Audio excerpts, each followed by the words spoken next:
E aí? Sentimento mais instantâneo do que miojo. Se não tiver nada pra falar, então me ouve. Disse que queria conversar comigo hoje, mas tu tá no que eu iria falar pra você. Ela disse que queria saber o que eu sinto. Amor, eu também quero saber o que eu sinto. E depois da taça de vinho tinto, sinto sentimentos surgirem entre nós dois.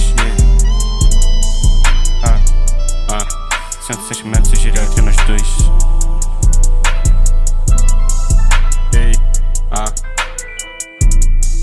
Sinto sentimentos surgirem entre nós dois. Vejo sua mensagem e ignoro. Sinto que não era assunto pra ter agora. Pelo celular não consegui me expressar. Pra te encontrar o meu relógio com 3 horas.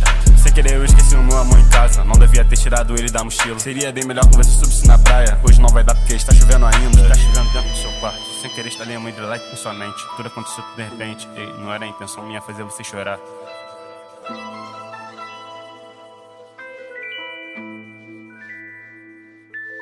Te peço desculpa sem achar que a culpa é minha. Eu só não queria ver você sozinha. Ei, eu sei que ainda tá na minha. E certeza que isso ainda vai te fazer bem. Está chovendo dentro do seu quarto. Sem querer instalei uma hidrelétrica em sua mente. Tudo aconteceu tudo de repente. Ei, minha intenção nunca foi te fazer chorar.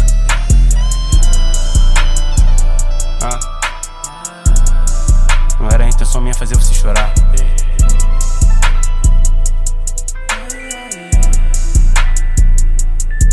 Sentimento mais instantâneo do que miojo. Se não tiver nada pra falar, então me ouve. Disse que queria conversar sobre isso hoje, matando se eu queria falar pra você. Ela disse que queria saber o que eu sinto. Amor, eu também quero saber o que eu sinto. E depois da taça de vinho tinto, sinto sentimentos surgirem entre nós dois.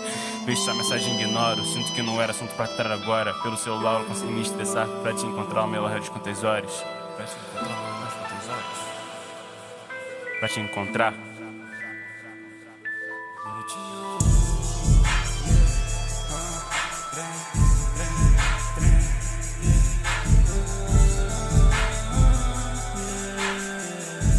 Sinto sentimentos surgirem entre nós dois.